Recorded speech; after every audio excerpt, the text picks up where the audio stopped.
اللهم صل على سيدنا ومولانا محمد معدن الجود والکرم وآلہ وصحبہ وبارک وسلم۔ حمد و صلات کے بعد گفتگو کا عنوان ہے حج کا فلسفہ، حج کے اسرار، حج کے رموز، حج کی کچھ حکمتیں جو بزرگوں نے کتابوں میں درج فرمائی ہیں اور جو بعض جگہ ہم کم علموں کی سمجھ میں بھی چند باتیں آتی ہیں۔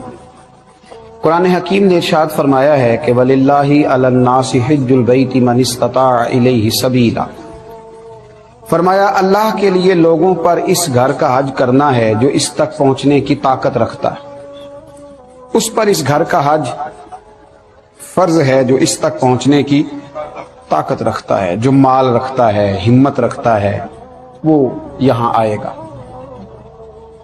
حج بنیادی طور پر ایک عاشقانہ عبادت ہے،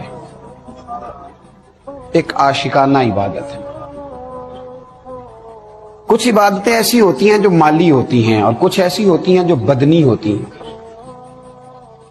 زکوٰۃ دینا مالی عبادت ہے، فطرانہ دینا مالی عبادت ہے، صدقات و خیرات مالی عبادت ہے، نماز پڑھنا یہ بدنی عبادت ہے، روزہ رکھنا بدنی عبادت ہے، نفل ادا کرنا یہ۔